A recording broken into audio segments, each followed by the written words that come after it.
And they chant "Light the beam" here in Sacramento, and they're going to do just that. Down go the Golden State Warriors. Coming into this game, I genuinely thought that the Warriors would have the upper hand, considering the Kings were not going to have Malik Monk or Kevin Huerter playing. But boy was I wrong. The Warriors just showed everyone exactly what a 10th seed team looks like. A team that's clearly not ready to compete with any playoff caliber opponents.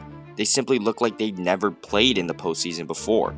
They were committing an unreal amount of mental lapses, and half the time they were turning it over before they could even get a shot up. And this all goes to the credit of the Kings. They showed up, they knew what this game meant, and they delivered.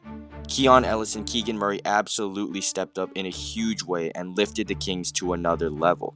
But the Kings as a whole hounded Steph Curry all game long and discombobulated the Warriors' offense completely. However, something that makes no sense to me is why the Warriors did not play Warrior-style basketball.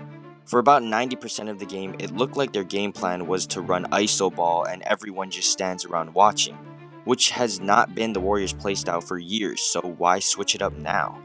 Why take something that has given you success in the past and throw it in the trash? The 10% of the time that they were moving off the ball, they scored or got an open look. Like in this play, Curry sets a down screen for Wiggins, Wiggins curls, and Curry comes back up for a DHO with Looney. 4-point play. Or here, Moody sets a screen for Curry, Curry draws 3 defenders, he gives it up to Draymond, Draymond to Moody for the open shot. But besides a couple of these types of plays, the offense from the Warriors just looked bad. I mean, Klay Thompson was beyond horrible, going for 0 points in 32 minutes. And Andrew Wiggins was basically non-existent. 2 key guys essentially not showing up at all when they needed to. But again, credit to the Kings. They played their game and executed their game plan to perfection. They pulled in 15 offensive rebounds and forced 16 turnovers. Not to mention the biggest factor, Keegan Murray benefited from the drop coverage of Draymond Green.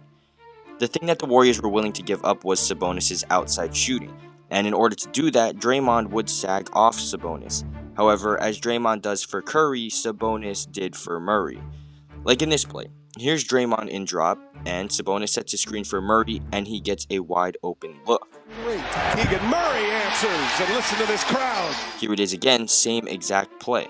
Sabonis sets a screen for Murray, Draymond is once again in drop. Klay does manage to get over the screen in time to avoid the shot, but it didn't matter in the end. And defensively, Keon Ellis was hounding Steph Curry, giving him no room to breathe at any moment. Kings offense. Curry fires. This team is going to take the next step, that it has to go through the Warriors.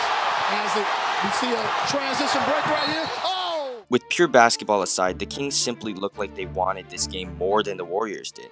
It seemed like the Warriors thought this was only game 1 of a series and they would have another game to bounce back. And because of that, they are out of playoff contention completely. And if this team is to stay the exact same the next season, the same results will happen because they are simply just not good enough. Everyone around the league continues to get better and better, and the Warriors seem to be staying the exact same, slowly fading into irrelevancy. This leaves us with the question of where will Klay Thompson end up next season? Obviously, with this abysmal final performance, he's not getting any sort of big contract. But will he be willing to take a major pay cut to stay with the Warriors? And if so, what star will the Warriors pursue with the newly opened cap space? What do you guys think about all this? Did you guys expect the Kings to blow the Warriors out like they did? Or did you think the Warriors would have won this game? And where do you think Klay Thompson will end up next season? Let me know in the comments down below, and I'll catch y'all in the next one. Peace.